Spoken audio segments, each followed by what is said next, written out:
How important is artillery? Well, to the soldiers that fought for the United States Army out here in Malvern Hill, they'd probably tell you that artillery is pretty darn important.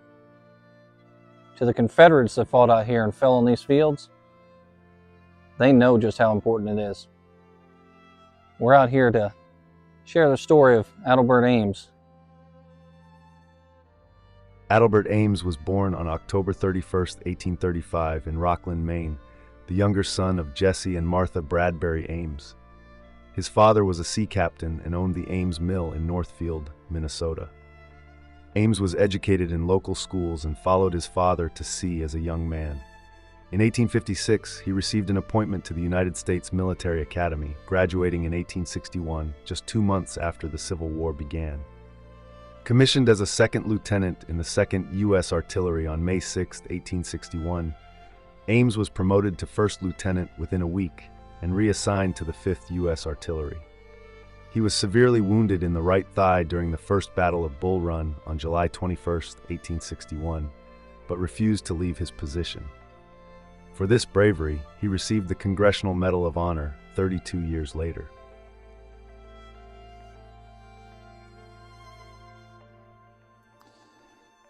Out here in Malvern Hill today, at one of the locations where the battle took place, across this open ground.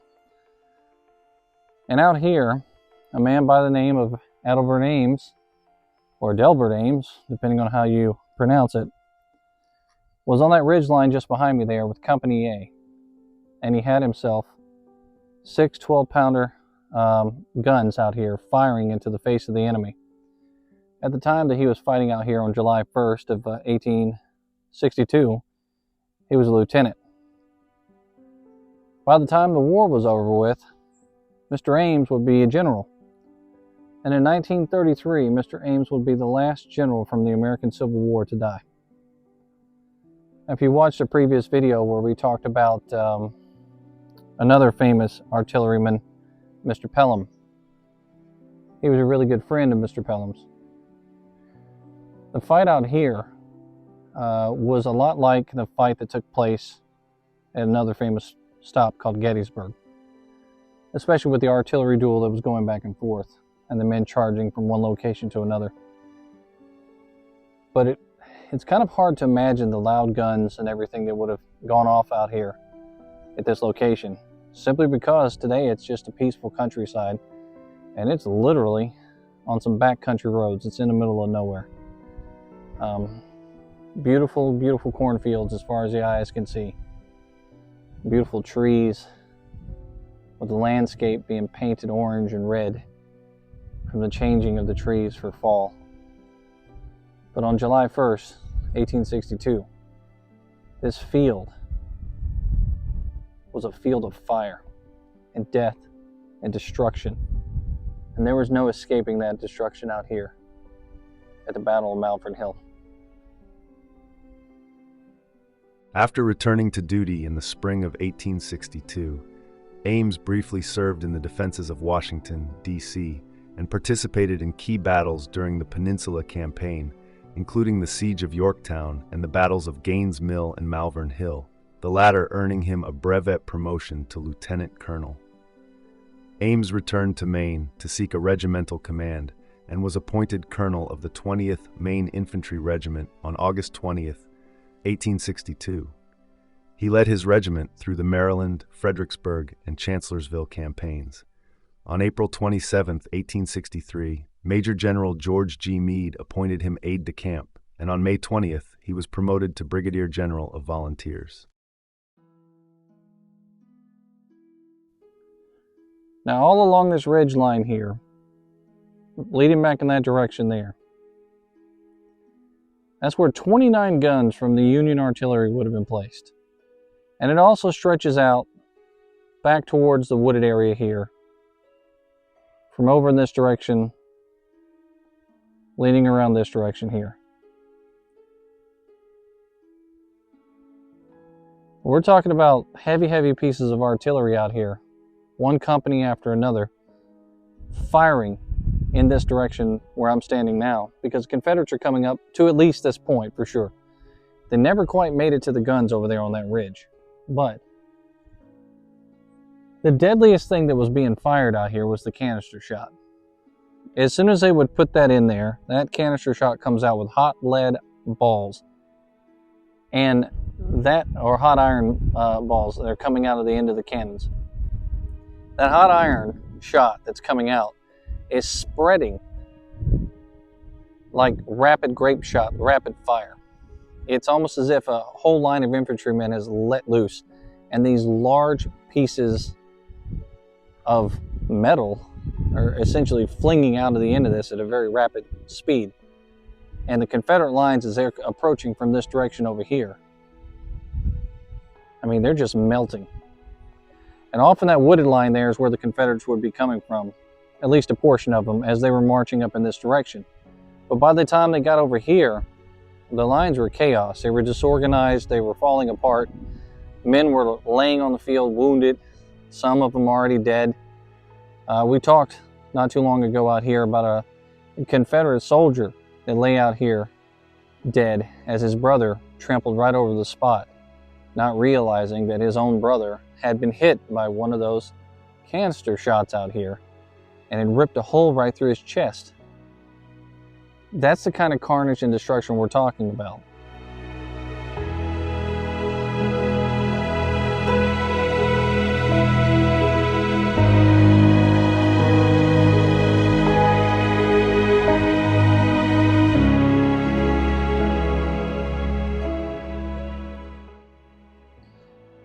So right around 1:30 in the fields behind me here, the Confederate artillery opened up after a signal, and they started firing in this general direction, and they let loose with everything that they have.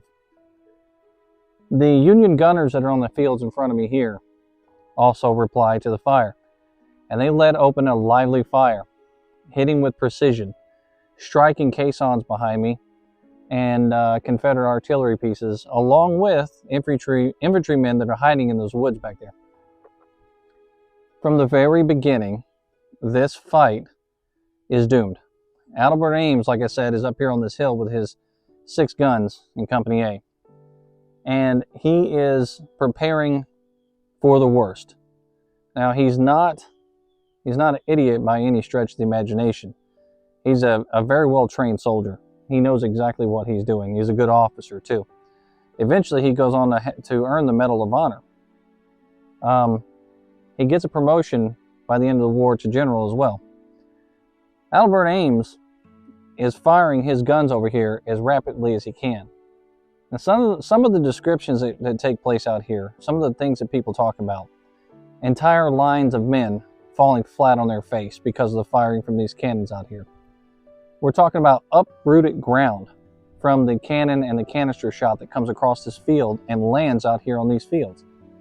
We're talking about entire batteries falling apart, almost melting away because of the firing that's coming in on them. The vast field of fire that happens out here at Malvern Hill is so explosive that it can only be compared to some of the fighting that happens at Gettysburg. The artillery duel at Gettysburg, for example. And even just a few days prior to this, you look at the Battle of Gaines' Mill, for example. The largest frontal assault that ever took place in the American Civil War takes place at the Battle of Gaines' Mill. We're talking about the very beginning stages of the American Civil War, just as General Lee gets involved. This is how it's going to turn out here in 1862. But why we're here is to talk about that field behind me there. This is the field of Mr. Ames. Him and his artillery out here are the reason why Malvern Hill is such a success for the Union Army. Up until that point, the Union Army never quite got up and concentrated at any one spot during those 7 days, really. They're concentrated here. And there was even a Confederate officer that told Robert E. Lee, if the Union Army and McClellan are concentrated, we ought to leave him alone. Leave him alone they did not. And Lee was pretty aggressive. Adelbert Ames answered in reply with his guns out here on this field. The Union artillery of that company ends up firing some 1,392 shots from their battery in reply. And that's an amazing amount of firepower for any one unit.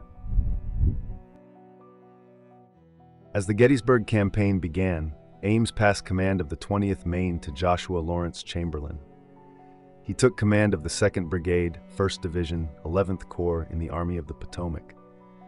Although not as widely recognized as Chamberlain during the Battle of Gettysburg, Ames took over his division after Brigadier General Francis Barlow was wounded and captured. He engaged in fierce fighting to repel Major General Jubal Early's attack on East Cemetery Hill, earning the respect of his men, who presented him with their battle flag. After Gettysburg, Ames reverted to brigade command and received a brevet promotion to colonel in the regular army.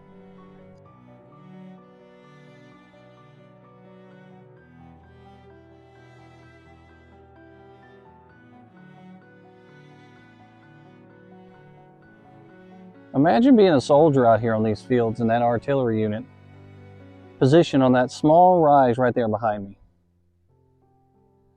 Just being a plain old regular everyday average guy from some small town in a northern city somewhere. And let's not forget that in some of those artillery units, they're not just northerners too. There are some southern men that fought for the United States Army at that time and kept loyal to their oath to the United States Army. But just imagine being one of those guys here at Malvern Hill.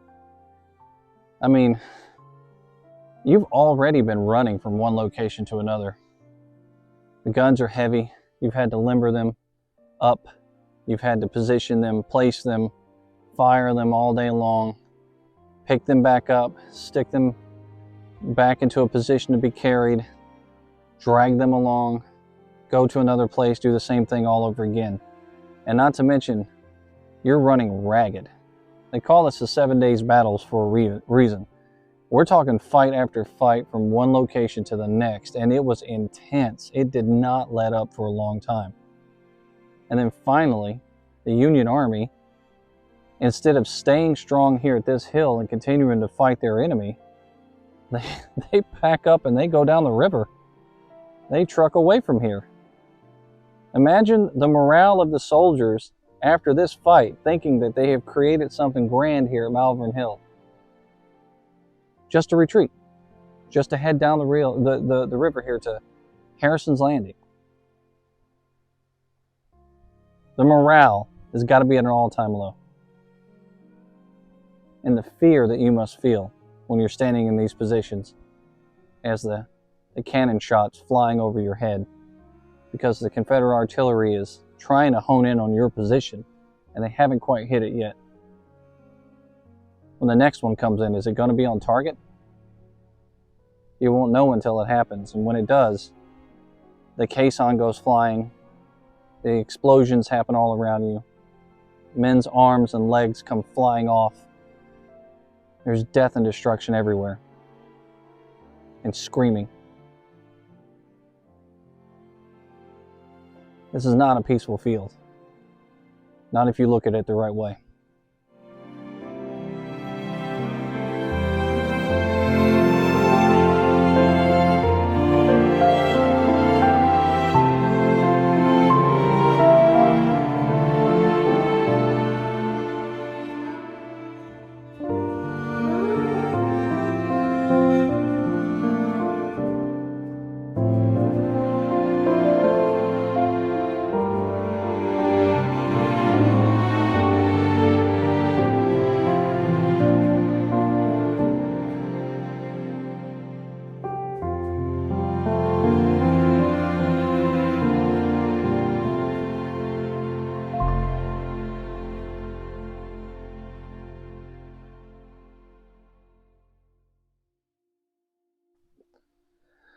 Well, there you have it. We've got the story of Adelbert Ames, where he came from, how he ends up getting here, and his success here at Malvern Hill. But his story continues on throughout the American Civil War, and I'm sure that eventually we're going to get around to telling more of it. Until next time, this is History of Waffles. In 1867, following the Reconstruction Acts, he was appointed commander of the 4th Military District, overseeing Mississippi and Arkansas. On June 15, 1868, President Andrew Johnson named him provisional governor of Mississippi, a role he held until February 1870, when the state was readmitted to the Union. He was later appointed to the U.S. Senate by the Republican-controlled legislature. In 1873, Ames was elected governor of Mississippi, serving from 1874 to 1876. He advocated for the rights of African Americans while facing opposition from white detractors. Following the return of Southern Democrats to power in 1876, Ames resigned on March 29th to avoid impeachment. The Democrat Party was now the iron rule of the South and suppressing newly freed enslaved people, while creating laws that would damage the South and take more than 100 years to recover from.